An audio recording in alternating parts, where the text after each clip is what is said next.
삼성교회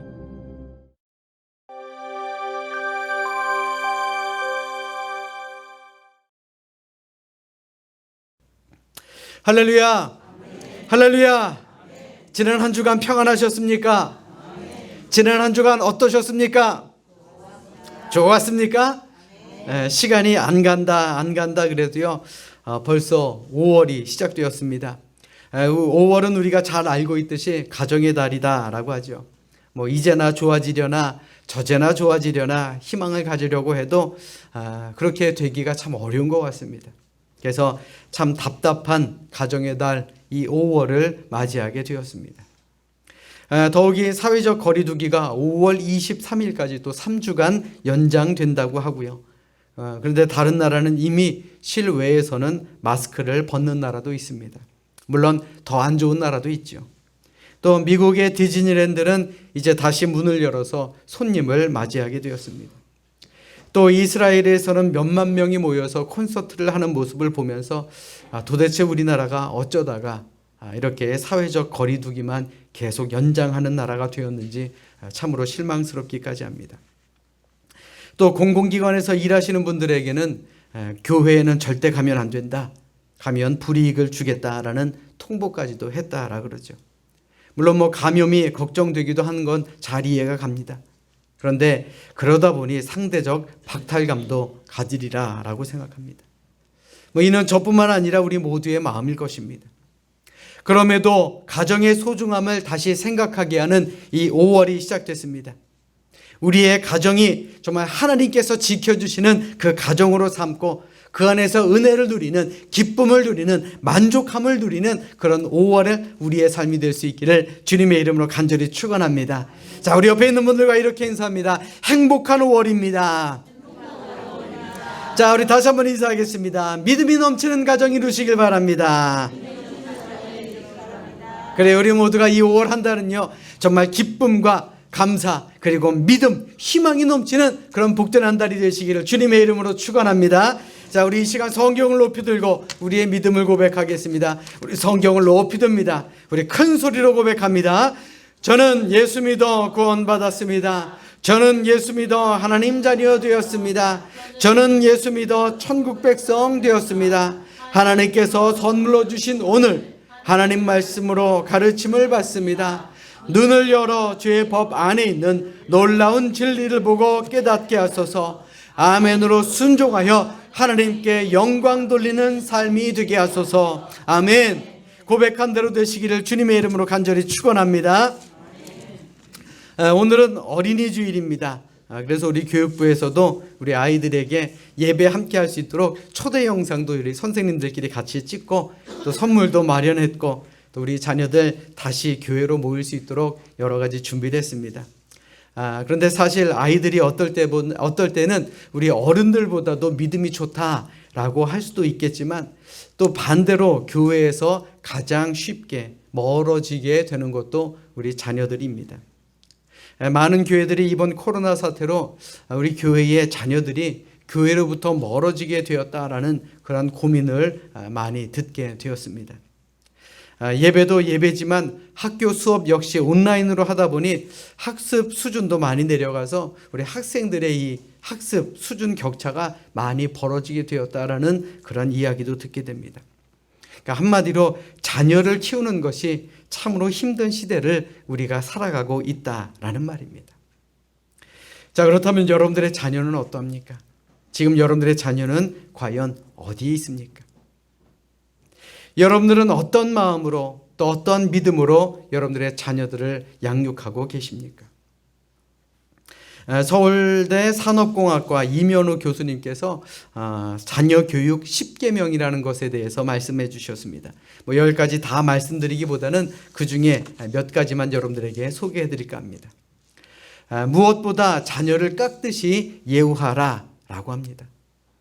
그리고 칭찬은 해도 비교는 하지 말라라고 말했습니다. 또 큰일에 실패한 자를 격려하고 또한 사람이 주는 상을 탐내지 않게 가르치라라고 말합니다. 그리고 전문가가 되도록 당부하라라고 말했습니다. 그런데 이 마지막 10번째 계명이 참으로 마음에 와닿습니다. 우리 같이 함께 읽도록 하겠습니다. 우리 함께 읽습니다. 시작. 부모는 자녀의 최후의 안식처가 되어야 한다. 아멘. 제 아무리 세상에서 무시를 당한다 할지라도요, 부모는 이러한 자녀들의 안식처가 되어야 한다라는 말입니다. 그런데 요즘 부모들 사는 일에 바쁘다 보니 자기 자식들에 대한 관심이 적어질 수밖에 없습니다. 또 그런 부모가 자녀 교육을 제대로 시키기에는 참으로 힘들고 어려운 세상이 되어가고 있습니다. 무엇이 바른 건지, 무엇이 제대로 가르치는 건지 참으로 힘들고 어려운 세상을 살아가고 있죠. 그러다 보니 세상이 점점 도덕성이 떨어집니다. 당연히 기본적이다라고 생각했던 모든 것들이 무너지는 그런 세상을 살아가고 있다라고 해도 과언은 아니겠죠. 이는 우리 자녀들만의 이야기가 아닙니다. 점점 무너져가는 우리의 가정을 위해서 오늘 우리가 해야 될 일은 무엇인지 오늘 말씀을 통해 함께 은혜를 나누어 보고자 합니다. 그렇다면 우리의 가정과 자녀를 위해 과연 우리가 해야 될 것은 무엇이겠습니까? 여러분들 잘 기억하십시오. 무엇보다도 가정과 자녀는 하나님께서 내게 맡겨주신 것이다 라는 것을 우리는 깨달아 알아야 합니다. 하나님이 이 땅에 세우신 기관은 세 가지가 있습니다. 첫 번째로 가정이요, 두 번째로 교회요, 세 번째로 나라입니다. 그 중에 제일 먼저 만드신 기관이 무엇입니까? 바로 가정입니다. 가정은요, 하나님께서 만드신 인간 사회의 가장 기초 단위입니다. 그렇기 때문에 가정이 무너지면 사회가 무너질 수밖에 없습니다. 사회가 무너지면 국가가 무너질 수밖에 없다라는 것이죠. 그렇기 때문에 사단은 늘 가정을 끊임없이 공격합니다. 가정뿐만 아니라 교회도 늘 끊임없이 공격합니다. 오늘날 우리의 가정과 우리의 교회 그만큼 문제가 많다라는 것이죠. 왜 그렇습니까? 그것은 그만큼 사단의 공격이 가정과 교회에 집중되어 있기 때문에 그렇습니다. 사단은 오늘도 여러분들의 가정이 행복한 가정이 되지 못하도록 수단과 방법을 가리지 않고 공격하고 있다라는 말입니다. 때로는 성격의 차이, 때로는 자녀들의 문제, 때로는 여러 가지 생활의 문제로 여러분들의 가정을 공격합니다. 가정을 가지신 분들, 결혼하신 분들은 다 경험하시겠지만 여러분들 생각해 보십시오. 나랑 한 입을 덮고 자는 사람이 다 나와 똑같습니까? 성장 환경이 다르고요. 성격도 다릅니다. 다른 가치관에서 다른 두 사람이 한 몸이 되어 산다라는 것, 이것이 얼마나 어려운 일입니까? 그러다 보니 살다 보면 야, 이거 속았구나, 내가 사기를 맞았구나 라고 생각이 들 때도 있지 않습니까? 그래서 이제 결혼 생활을 비유한 말들이 참으로 많습니다. 부부란 10대 때에는 서로가 꿈속에서 살고, 20대에는 서로가 신이 나서 살고, 30대에는 서로가 환멸을 참으며 살고, 40대에는 서로가 체념하며 살고, 50대에는 서로가 가엾어서 살고, 60대는 서로가 없어서는 안 되니까 살고, 70대는 서로가 고마워서 산다라고 하지 않습니까? 저도 이제 50을 앞에 두고 있는데 체념하고 가엾어서 살아야 되는 것은 아닌지 그런 생각이 듭니다. 이게 마냥 웃을 이야기만은 아닌 것 같습니다. 그런데 문제는요, 우리의 가정이 흔들리면 가장 먼저 영향을 받는 것이 누구입니까? 바로 우리 어린 자녀들입니다. 어른들은 나름대로 자기에게 닥쳐온 어려움을 어느 정도 극복할 수 있을 만한 삶의 훈련이 되어 있지만, 연약하기 짝이 없는 우리 여린 가슴에, 우리 어린아이들의 가슴에 큰 상처가 남게 되면 그들의 마음속에는 노여움이 자라나게 된다는 것입니다. 그러므로 우리 자녀들에게 최고의 선물이 무엇입니까? 바로 화목한 가정이다라는 것. 여러분들 이것을 꼭 기억하셔야 합니다. 그러므로 우리는 가정과 자녀들, 하나님께서 내게 맡겨주신 줄을 알고 잘 지키며 살아가야 한다라는 말입니다. 오늘 본문에 나오는 이삭과 리브가는 하나님께서 짝지어 주신 부부였습니다.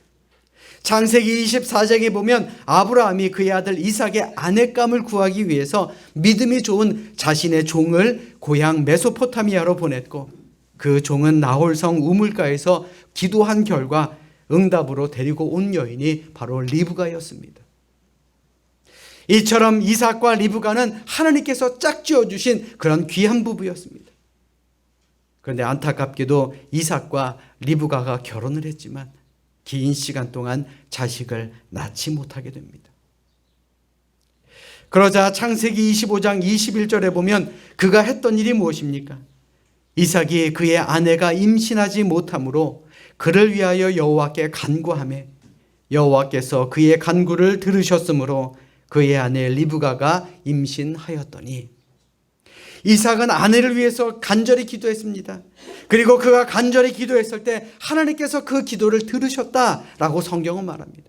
그리고 그 결과 리브가가 아이를 잉태하였다라고 성경은 말합니다. 그 결과 태어난 것이 바로 에서와 야곱이었습니다.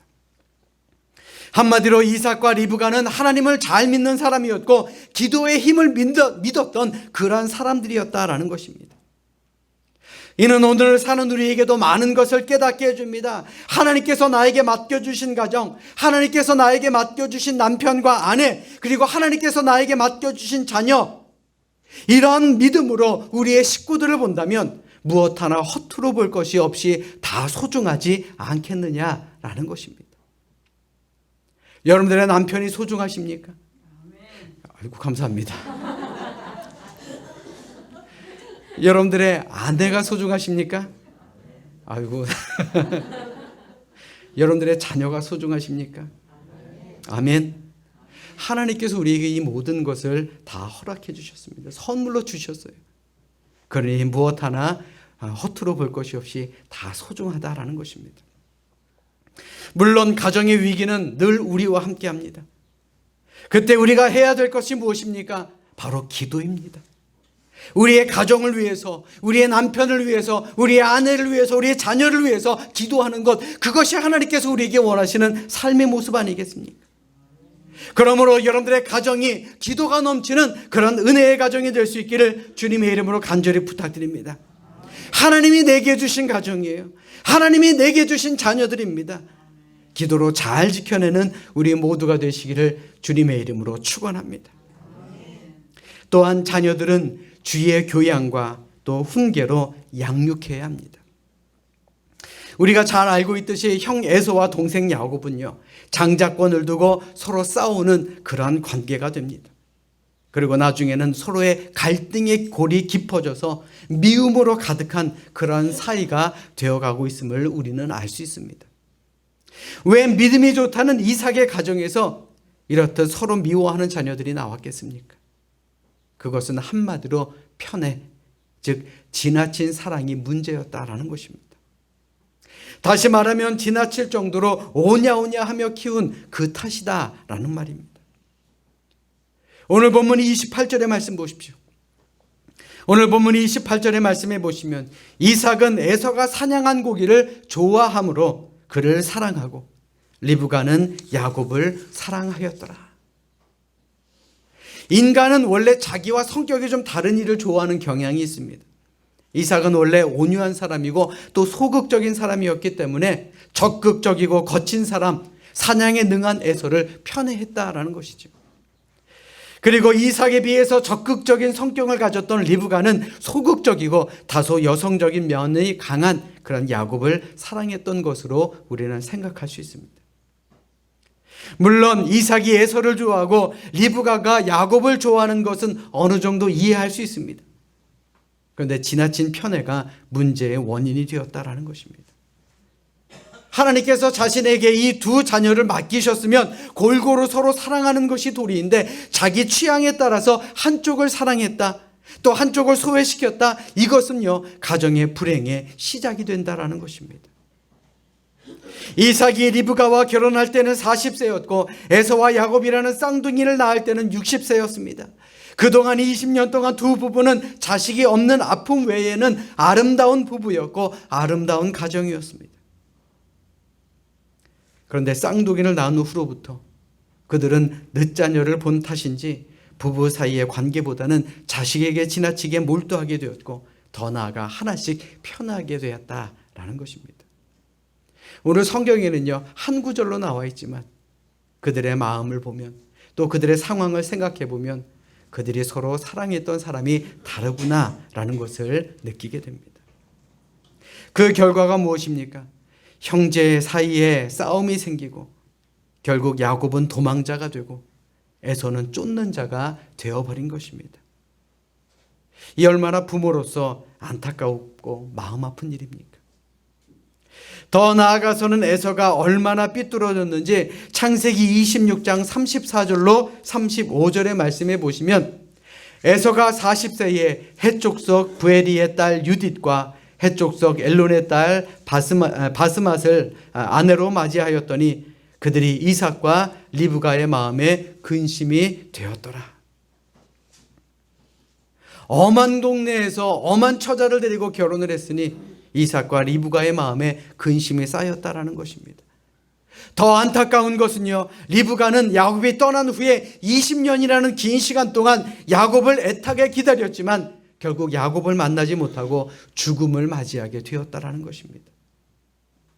또 큰아들 에서는 후에 에돔이라는 나라를 세우게 되었는데 이 에돔이라는 나라는 이스라엘 민족의 큰 적이 되었고 말았던 것입니다. 가정 하나의 문제, 부모의 편애의 문제가 훗날 한 나라에까지 영향을 주게 되는 것을 우리는 알 수 있다는 것입니다. 왜 그처럼 아름다운 부부, 아름다운 가정이 이렇게 되었을까요? 이삭과 리브가가 하나님이 맡겨주신 자녀들을 골고루 사랑하면서 주의 교훈과 또 훈계로 그들을 양육하는 사랑의 손길로 훈계의 매로 다스리지 못한 그 탓이었다라는 말입니다. 다시 말하면 하나님의 방법이 아니라 인간적인 생각, 인간적인 취향대로 한쪽만 무조건 사랑을 부어주다 보니 두 형제의 의가 상하고 그 사이가 깨어지는 그런 안타까운 가정이 되온 것입니다. 이처럼 편애는 독과 같아서 영혼과 인격을 파괴하는 역할을 할 수 있다라는 말이죠. 에베소서 6장 4절에 말합니다. 또 아비들아 너희 자녀를 노엽게 하지 말고 오직 주의 교양과 훈계로 양육하라. 우리에게 맡겨진 자녀를 주님의 말씀과 훈계로 양육해야지 내 주장, 내 방식, 내 주권대로, 내 생각대로 교훈하고 양육하면 자녀들은 영이 놓여지고 삐뚤어질 수밖에 없다라는 말입니다. 여러분들은 자녀들에게 어떻게 가르치고 계십니까? 아니, 무엇을 가르치고 계십니까? 사랑하는 여러분, 우리 자녀들에게 좋은 집, 좋은 방, 좋은 학교 등 세상의 것을 주지 못한다고 낙심하지 마십시오. 오직 하나님의 말씀과 훈계를 따라 옳고 그름만 바르게 가르쳐 줄 수만 있다면 저들의 장래를 하나님께서 다 책임져 주시고 인도하여 주심을 믿으시는 우리 모두가 될 수 있기를 주님의 이름으로 간절히 부탁드립니다. 우리 따라서 합니다. 하나님께 맡깁시다. 그래요. 하나님의 말씀대로, 하나님의 교훈대로 자녀를 가르치면 분명 하나님께서 우리의 자녀들의 앞길을 인도하여 주실 줄로 믿습니다. 아멘. 마지막으로 우리 부모가 신앙의 본을 보여야 합니다. 우리 따라서 합니다. 내가 먼저 본이 되겠습니다. 다시 한번요. 내가 먼저 본이 되겠습니다. 세상 어떤 교육이든지 가장 크게 영향을 주는 것은요, 부모나 교사나 자녀나 제자들에게 내가 먼저 본이 되어주는 것입니다. 100마디 말로 가르치는 것보다는 내가 한번 본을 보이는 것이 훨씬 더 효과적이다라는 말입니다. 그런데 이 말은 반대로 말하면요, 100마디의 말로 가르치다가도 내가 한번 잘못된 본을 보이면 오히려 그것이 그들에게 큰 상처가 된다라는 말입니다. 구약 성경의 다윗이 나이가 들어 어려움을 겪었던 이유가 무엇입니까? 바로 그 자녀들 때문이었습니다. 그의 자녀 중 암논은 이복 여동생을 강간하였고 압살롬이라는 아들은 암몬을 죽인 후에 아버지에게 반역하고 쿠데타를 일으키게 됩니다. 또 아도니아라는 아들도 내가 스스로 왕이다라고 선포했으나 결국 이들 모두는 다 죽임을 당할 수밖에 없었습니다. 자녀를 앞에 먼저 보낸 그 마음이 얼마나 아팠겠습니까? 그런데 왜 그렇게 되었습니까? 다윗이 처음에는 신앙적인 본을 보였으나 나중에는 나쁜 본을 그들에게 보였기 때문에 그렇습니다. 다윗은 밧세바와 간음하는 죄를 지었고 그 죄를 감추기 위해 자신의 충실한 그 종까지도 죽이는 살인죄를 저지르는 모습을 그 자녀들은 똑똑히 보았기 때문에 그렇습니다. 오늘 본문에 나오는 이삭도 처음에는 믿음이 좋았습니다. 그런데 나이가 점점 들면서 육신의 욕망에 매이는 모습을 보였습니다. 예를 들면 자기가 사랑하는 에서가 잡아오는 짐승의 고기를 좋아했기 때문에 에서를 편애하였고, 리브가 역시 야곱에게 거짓말과 거짓 행동으로 눈이 어두워진 아버지를 속이도록 뒤에서 조종했다라는 것입니다. 그도 그럴 것이 창세기 25장 23절의 말씀에 보시면 리브가가 두 아이를 잉태했을 때 하나님은 이렇게 말씀하십니다. 여호와께서 그에게 이르시되 두 국민이 네 태중에 있구나. 두 민족이 네 복중에서부터 나누이리라. 이 족속이 저 족속보다 강하겠고 큰 자가 어린 자를 섬기리라 하셨더라. 그러므로 리브가는 이 하나님의 말씀, 즉 예언을 언제나 마음에 새기고 에서보다는 야곱을 더 귀하게 여기기 시작하다 보니까 이 두 형제 사이에 금이 갈라지게 되었다라는 것입니다. 비록 하나님께서 그런 말씀을 주셨다 할지라도 에서도 하나님께서 내게 맡긴 자녀다라는 것을 알고 사랑과 믿음으로 양육했다면 에서가 과연 그렇게 삐뚤어졌겠느냐라는 말입니다. 더 나아가서는 하나님이 말씀하신 대로 자신이 이루려는 목적으로 야곱으로 하여금 팥죽 한 그릇으로 장자권을 빼앗게 만들었고 아버지께로부터 축복의 기도를 받아내기 위해서 거짓으로 변장하게 만드는 그러한 술수를 했던 것이 바로 리브가였습니다. 생각해 보십시오. 하나님의 말씀은요, 때가 되면 이루어지게 됩니다. 때가 되면 하나님께서 그렇게 만드실 날에 분명히 올 터인데 리브가는 너무나도 서둘렀다는 것이죠. 그것이 가정 파탄의 원인이 되어버리고 만 것입니다. 여러분들 잘 들으십시오. 아무리 목적이 선하다 해도 그 수단이 잘못되면 그것은 범죄일 수밖에 없습니다.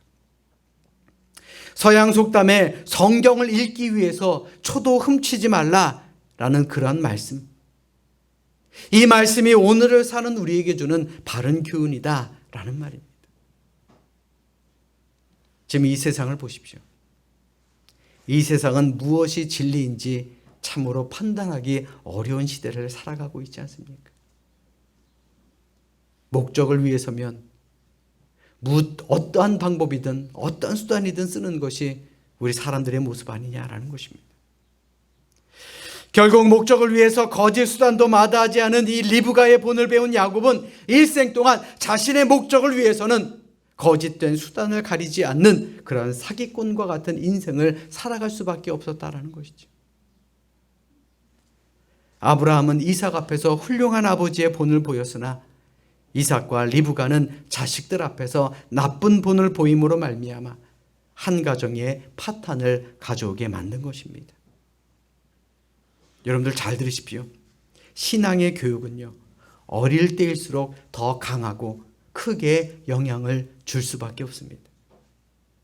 그러므로 우리의 자녀들은 하나님께서 우리에게 맡기신 줄로 알고 주의 교훈과 훈계로 가르치며 앞장서서 신앙의 본을 보일 때에 큰 효과를 거두는 날이 온다라는 것, 그것을 우리는 명심하는 우리 모두가 되셔야 할 줄로 믿습니다. 잠언 22장 6절에 말씀합니다. 마땅히 행할 길을 아이에게 가르치라. 그리하면 늙어도 그것을 떠나지 아니하리라. 아멘. 아멘. 여러분들은 자녀들에게 무엇을 가르치고 계시며 또 하나님의 자녀로 살아갈 수 있도록 지금 무엇을 하고 계십니까? 미국 뉴멕시코주의 12살 난 흑인 소년이 죽어가는 어머니의 손을 붙들고 울고 있었습니다. 이 소년도 장애인이어서 몸도 제대로 가누지 못하고 집은 참으로 가난했습니다. 그럼에도 그의 어머니는 숨을 가쁘게 몰아쉬면서 아들의 손을 꼭 잡고 이렇게 말합니다.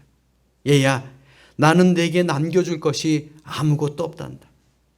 그러나 딱 한 가지 내가 너에게 남겨줄 것이 있다. 인생을 살아가는 데 있어서 3가지 보석이 필요하단다. 이 보석만 가지고 있으면 너는 이 다음에 훌륭한 인물이 될 수 있어. 이것만 놓치지 말고 그 누구에게도 주지 마라.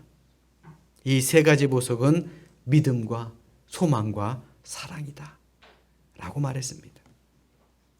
어머니가 돌아가신 후 할머니 손에서 자라게 된 이 12살 난 소녀는 가난과 신체적인 장애로 어려움 가운데 살고 있었지만 끝까지 포기하지 않고 희망과 용기를 갖고 공부하고 남보다 더 열심히 더 잘 되기 위해 무던한 노력을 합니다. 그리고 이 소녀는 1950년 흑인으로서는 최초로 노벨 평화상을 받은 랄프 번치 박사가 됩니다. 비록 그는 가난했고 그는 장애인이었습니다. 그럼에도 어머니의 마지막 간절한 유언, 믿음과 소망과 사랑, 이것이 3가지 보석이란다. 이것만큼은 결코 잊어서는 안 되고 빼앗겨서는 안 된다라는 이 유언 덕분에 이 소녀는 남에게 존경받는 인물이 될 수 있었다라는 것입니다. 사랑하는 성도 여러분, 또 부모 여러분, 여러분들의 가정과 자녀는 하나님께서 여러분들에게 맡기신 줄로 알고 언제나 주의 교양과 훈계로 양육하되 여러분들의 가정, 여러분들이 먼저 앞장서서 본을 보이심으로 여러분들의 가정과 우리 교회에 정말 신앙의 인재들이 많이 배출될 수 있는 그런 우리 모두가 될 수 있기를 주님의 이름으로 간절히 축원합니다. 하나님과 이 5월 한 달도 동행하시고 또 가정의 달 5월 한 달 정말 우리의 가정과 우리의 자녀들을 한 번 더 생각하시고 그들을 위해서 끊임없이 기도하는 우리 모두가 되시기를 주님의 이름으로 간절히 축원합니다. 축원합니다. 기도하겠습니다. 사랑과 은혜가 충만하신 하나님, 우리에게 은혜로운 5월을 허락하여 주시고 우리 5월의 첫 주 함께 모여 하나님의 성호를 찬양하며 이 예배의 주인공이 될 수 있도록 주님 붙들어 주시고 인도하여 주심에 참으로 감사를 드립니다. 정말 1년 365일 우리 평생 살아가는 동안 우리의 가정에 대해서 늘 생각하며 살아야 하지만 이 5월 한 달 더욱더 우리의 가정과 또 우리 자녀들을 한 번 더 떠올릴 수 있는 저희들 모두가 될 수 있도록 주님 인도하여 주시옵소서. 우리의 자녀들 과연 지금 어디 있습니까? 또 우리의 자녀들을 위해서 지금 내가 무엇을 하고 있습니까? 하나님께서 우리에게 가정과 또 우리의 가족들을 허락하여 주셨으니 하나도 빠짐없이 허투루 여기지 않게 하시고 또 주님의 교훈과 또 하나님의 훈계로 자녀들을 양육할 수 있는 저희들 모두가 될 수 있도록 주님 인도하여 주시옵소서. 뿐만 아니라 우리가 먼저 본이 되기를 원합니다.